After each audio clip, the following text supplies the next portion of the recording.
What's up, guys? This is Rise, and welcome to the first ever members only video on the channel. Thank you to everyone that has supported here. I think we have 23 members currently at this moment in time, so thank you very much to all of you. And recently I competed in a local tournament where I wanted to bring a fun spice pick and try to do well with it, and that's what we tried to do. So I brought a cute Pokemon, a Pokemon that got buffed with Poison Sting, a Pokemon that has dig coverage that got nerfed, so isn't the best, but a Pokemon by the name of Nidorina. And I brought this to a local tournament with some very talented trainers, where we are trying to earn points for the Play Pokemon Championship Series. So at this local tournament, if you win, you get 15 points total to add towards your Play Pokemon journey, try to qualify for the World Championship. So there is stakes on the line and such, but it's also like sort of minor stakes, right? So it's a good way to practice and prepare for upcoming tournaments. And you also get a first look sort of at this new meta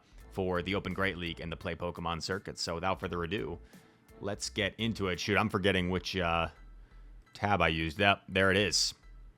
So we played against some really talented trainers. You're getting a sneak peek at some of the trainers that we go up against there, but we start things off with a trainer by the name of Spinosaurus, or Spinosaurus perhaps is how you say it. And he was rocking a pretty strong meta team of Clodsire, as well as Alolan Sandslash. We see Dunsparce. We see Gastrodon. Lots of Pokemon that got buffed. And we are rocking Azumarill, Nidorina with the Poison Sting buff, Shadow Feraligatr, which is going to be one of the top most popular Pokemon in the meta, Gastrodon ourselves, Talonflame, and Shadow Jumpluff with that Fairy Wind buff. So we're going to get straight into it. One thing that concerned me, honestly, about this matchup is I didn't feel like I had anything that was completely safe on my team. So that was a little bit scary. Honestly, Nidorina was probably my safest Pokemon, right? Because if I swap Nidorina, probably Clodsire or Sandslash is the best answer. At least I have some dig coverage for those. But like Feraligatr, there's Superior to worry about. Gastrodon, same thing. Talonflame has Dunsparce, has Toxapex to worry about. Jumpluff has Sandslash, Claw, Tox. So Jumpluff's pretty hard to bring into this team. So, yeah, that said, let's get into the battles. Nidorina lead into Superior. We catch a great lead, and check this out. We actually have the Talonflame in the back as well. So we are ABA strong against this Superior to start things off. And I forgot to add the little best buddy image onto the Nidorina, but this is a level 51 best buddy. And our opponent actually went for the Frenzy Plant, and what's funny is people are so not used to seeing Nidorina, like, understandably. He told me after the match, like, I was thinking it was the same typing as Nidoqueen, like ground poison, so that's why he went for the Frenzy Plant there as opposed to Aerial Ace. But we swap in Gastrodon after debuffing the Dunsparce, and the debuff is nice because it should help it make it easier for Gastrodon to secure this matchup. And I actually was on point with my counts, so I get the full Mud Slap down, 4-3-4 being the counts for Dunsparce. I'm going to get off multiple Body Slams here against Superior. And, you know, I might even be willing to swap Nidorina because I have two answers, but looks like I'm just going to play it safe. Oh, and he actually catches, and his catch allows me to get off this third Body Slam, which is pretty nice. But now I'm just going to line Nidorina here against the Toxapex, and look at this, Nidorina putting in absolute work. Not only did it do some damage against the Superior, it debuffed the dude, and look at how well it took the Brine. Obviously, Brine isn't the heaviest hitting move, and Toxapex is bulky, but takes the Brine, gets off another dig before going down. We do get farmed down, but luckily for us, Talonflame with 2 shields is just so deadly. So we're in a really good situation here. Nidorina really making a statement in that first game that it is not just a troll spice pick. It has some solid play. it can do some damage. And we get a game number 1 win. Let's see what we want to do for game number 2. We liked the Nidorina. We're thinking about our line. I mean, that Nidorina Talonflame combination was really cool, was really strong. So it looks like I'm thinking about my line. Locked it in. Let's see what we ended up locking in here for game number 2. I've got some Baja Blast Zero Mountain Dew. Man, that stuff is next level. Positive lead. Pretty fortunate lead for us. However, they save swap Dunsparce, and I don't have an obvious counter swap, so I'm forced to kind of stay in here. So this isn't the most comfortable situation in the world. I'm going to go for the Earth Power to guarantee shield or some big damage, but our opponent correctly shields it, so some nice calls so far. Dunsparce now making our lives a little bit uncomfortable. I mean, their switch timer is going to be coming back up soon. After this Earth Power, it might be up already, to be honest. So this is going to be interesting. I get the second shield, and then I just swap a Nidorina. And at this point, I'm looking at my opponent's team, and I'm thinking, 2-shield Talonflame is kind of tough for him to stop, like, no matter what's in the back. So I am kind of just riding on that at this point, and I make a decision here to just sacrifice basically 2 Pokemon in exchange for 2 shields, and now I have a 2-shield Talonflame against 2 Pokemon, and that's what we're going to hope is enough to win this game. We see Clodsire come in. Now, we know Clodsire with Stone Edge is going to be able to grab our shields. We are fine with that. Because I got that Incinerate through there, I think I can afford to do another full Incinerate here before he's going to reach the second Stone Edge. This is really nice, gives me a little bit extra energy. Fly should be enough to knock out the Clodsire from here. Talonflame flapping away. In comes Dunsparce. This tells me it might be superior if the Dunsparce is what came back in, and it is the superior. We're going to go for that Brave Bird now.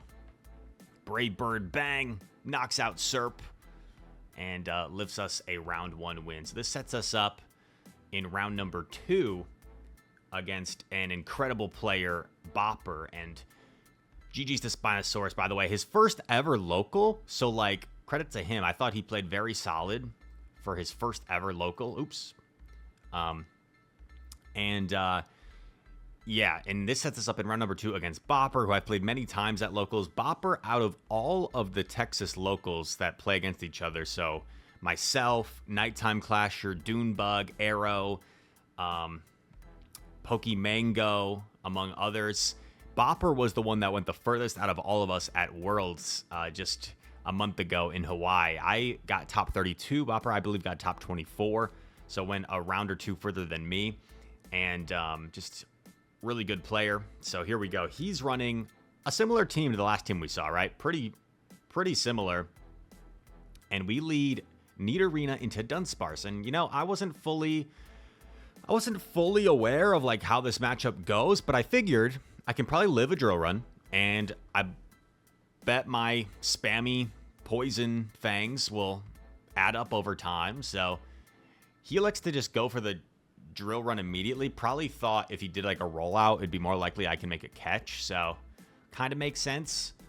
At this point, I'm going to shield because I feel like after 2 debuffs, my next Poison Fang will threaten to knock out. And he swaps in Gator. I don't have a great answer, especially down a shield. So I'm going to throw Poison Fang first and then go Azu. And now that Gator is debuffed, I can probably just go straight Ice Beam, to be honest, which is a little bit nice. Just a little bit cheaper in terms of energy. Gator is going to throw another Hydro. And now here, like, I could afford to overfarm, but I don't want to give him a chance to, like, get out, you know? So I decided to throw this Ice Beam after 1. He shields. And I was debating this. I don't know if I can live and still reach the Ice Beam. So I have to pivot into Pluff. And I don't fall for the catch. And I let in a free rollout. So a bit of a mistake by me. I mistimed that. Hopefully it's not too critical of an error. Dunsparce, lots of energy. I decide to shield. I know the Gator has 5, so I throw Aerial Ace after 2. This way, I can get to Aerial Ace after 1, outpacing the Gator to Ice Beam. But Azu comes in instead because he knows I outpaced the Gator. So Azu comes in instead to soak up this energy. And then I make the catch onto Nidorina. So a huge catch. Nice reaction there, and that should be pretty game-changing. Plus, we get that extra Fairy Wind, which makes this a CMP tie on the Energy Ball. I actually don't know if the combo play was necessary. I think Bopper could have potentially just gone for the Ice Beam on his own Azumarill as long as I myself didn't make the catch. So, but I guess we did make a catch, just in a different... like a reaction catch, you know? So that was a really crazy game. Shadow Pluff is a really good shadow that I've had for a while. It's always nice when you have like a good shadow Pokemon that suddenly becomes good, or I guess any Pokemon in general, but shadows especially, right? Because they're a little bit harder to obtain good IVs. You can't trade them. And here we go. Game number 2. Amazing lead for us. Hopefully we can capitalize on this. And he's staying in, which tells me, what the heck's in the back if he's staying in? Probably a Azumarill. Maybe it's like Dunsparce double water. Or, sorry, Serperior double water. Well, there's the Dunsparce. I'm going to throw after 6 here, since he has the 1-turn swap in. And if I land this Energy Ball, now this is just a lot more comfy for a Azumarill. And we get pretty lucky with the defense fell. So, a little bit of luck going our way in the second game. Positive lead. We get a debuff. Now Dunsparce going for some drill runs. Gonna overfarm here. Throw right before the next drill run. Ice Beam should be enough to knock out from this range. Bopper's gonna let the Dunsparce go. I come in Azu. He throws on the charge attack priority. Nice counting to deny me from getting off this Ice Beam. I'm okay with letting Azu go. And I just know how good 2-Shield Gator is, especially once Serp is out of the picture. In comes Claude. And you might be thinking, okay, well, RPS, this game's over. But this is going to be a good example of how strong Clodsire is in this new meta. And check out what happens here. I go for the Hydro Cannon. We're in the 2-Shield scenario. And... keep in mind, I know that he has a move banked on his Serperior. So I'm going to shield here. I throw after 4. Right as he's getting to his next Sludge Bomb. And I know he has a move banked on his Serperior, so now I have to make a decision. And I'm like, if I shield, he can combo play me with Serp. So I let it go. And now all of a sudden, Jump Bluff is in a little bit of a scary spot. We land the Energy Ball. We can't afford to let him catch Energy Ball on Serp. That could be our lose con. So that's what we need to avoid. We're waiting for the catch. And, okay, there is the combo. Luckily, Aerial Ace is a pretty weak move, so we should be able to withstand it. And we're just going to double up here to make sure we have Aerial Ace plus Energy Ball. Actually, do I? I might be 1 short. Let's see. Do I have it or am I 1 short? I have it. I was at 100 energy. Or, I guess, over 95 energy. And that is a GG. Really close game. And considering how RPS that was, really impressive that Bopper was able to make it that close in the end. Came down to a few fast attacks. So there we go. 2-0. Which sets us up in the finals against Munus. And Munus has recently been attending some of our locals. She is a tremendously talented battler who won like her first ever local in her first try, which is pretty cool, and has been competing and doing well in a lot of them. And I've played her now twice in the finals at these locals. So really talented player. I've always been impressed with some of the plays that she makes. And here we go. She's running more of a unique team. And she was telling me how normally she kind of just like copies a team from someone else or might steal a team from somewhere she saw. But this time came up with her own team and was running that low kicks, which is very unique with Sucker Punch, X-Scissor, and Trailblaze. it can be very oppressive. Sucker Punch, the new counter basically, but a dark type move, is really oppressive. And Trailblaze boosting that attack can make it even more oppressive. Dugong as well making an appearance. Dugong, a Pokemon I've always enjoyed using. And here we go. This is the finals. It was a small tournament, only like 7 or 8 of us, I think. So 3 rounds. And here we go. Nidorina into Dugong. Don't really know how this plays out, right? But I stay in momentarily and then I swap Gator. Maybe that was just lag, honestly. And you see there was actually an error here. So I recognized that my Gator, I hadn't used it to this point, and it had Crunch on it. I meant to have Ice Beam, so I made a point, like I was never gonna use Crunch in this game. So a little bit scuffed, if I'm being honest, a little bit scuffed. And luckily, like, people are pretty chill and locals and stuff, but I made sure I was never gonna use the Crunch since I was meant to be running Ice Beam. We successfully shield the Hydro Pump, which is huge here. And we are going to get off some Poison Fangs against this Dunsparce. And this is where the spamminess of Nidorina is really nice. Just getting to these Poison Fangs so quickly. And this ends up being a super dynamic game. I catch onto Gastrodon. We're going to be dancing around a lot in this one. A little bit of a tango. I think she threw Rock Slide. I thought maybe she threw Rock Slide because she was expecting, like, in case I catch on a Jumpluff or something, or a Talon. But I think she said it was because her Dugong and her Dunsparce have the Drill Run on opposite sides or something. She like kept throwing the wrong one, which was kind of funny. Maybe she was just saying that as an excuse. I think Munus is too good for that. I think maybe she was trying to anticipate like a catch on a Talon or something. But we come back in here with the Gator. Gonna have to shield at this point. This game's getting super down to the wire. We don't have a ton of health left on our remaining Pokemon. Get off the Hydro Cannon here.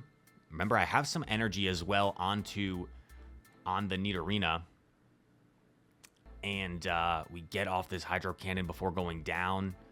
This is going to get rid of the Dunsparce. I'm anticipating her throwing a move maybe, or her coming in with Azu, and we get off this Poison Fang immediately.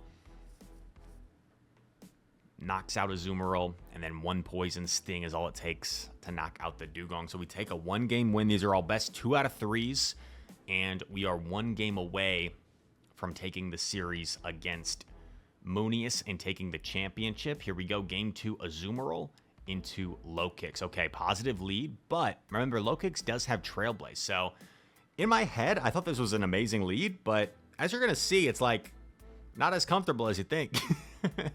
Trailblaze connects. I go for the Play Rough here.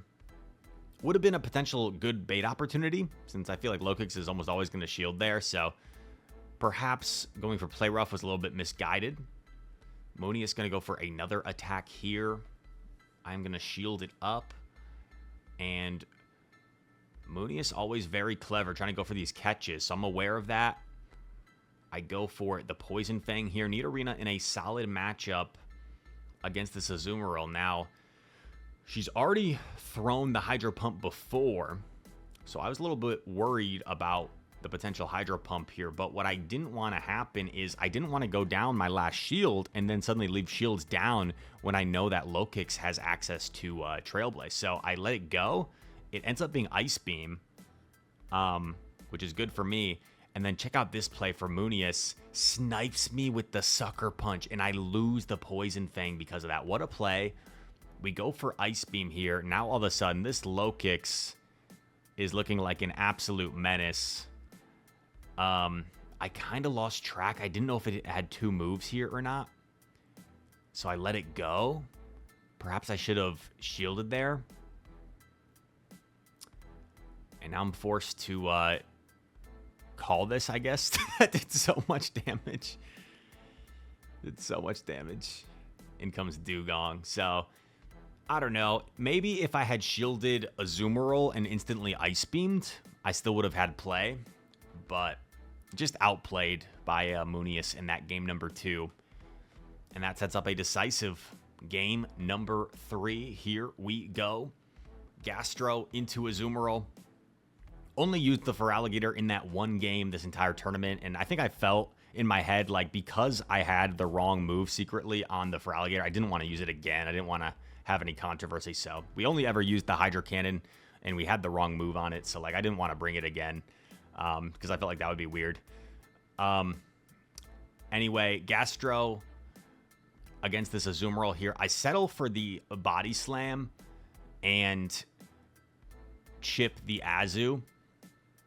And a slight mistake by Munus, in my opinion, lets me get off another Body Slam. Could have taken me out earlier, but this is going to leave Azu in more of a manageable farm down range, which makes my life a little bit easier. I come in Nidorina.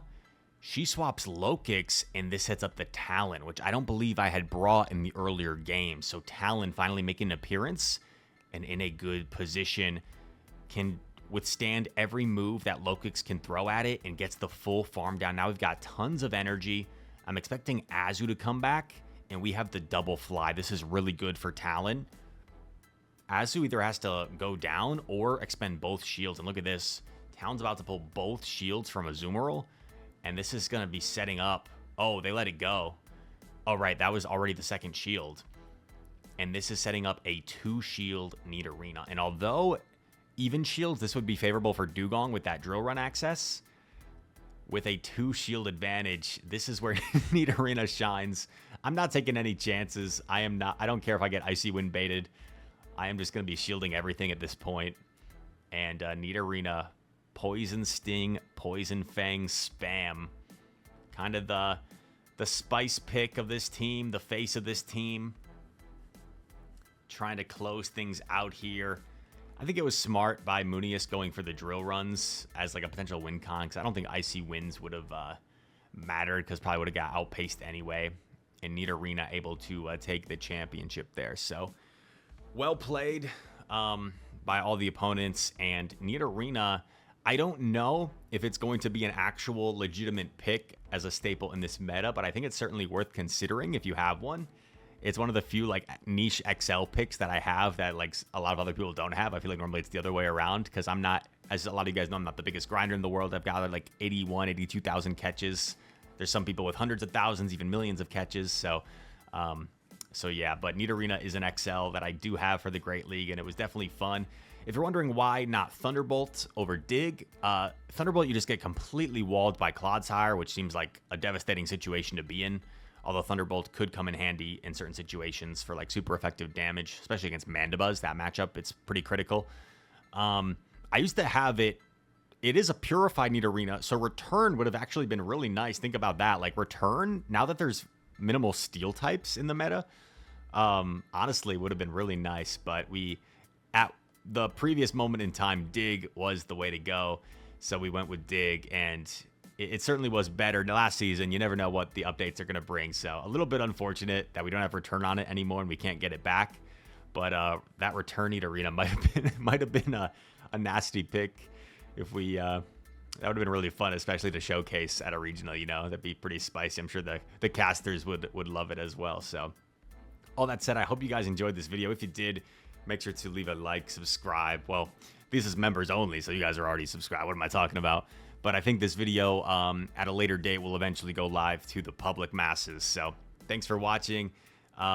If you enjoyed, to the public masses at a later date, leave a like, subscribe, comment down below. All comments are appreciated.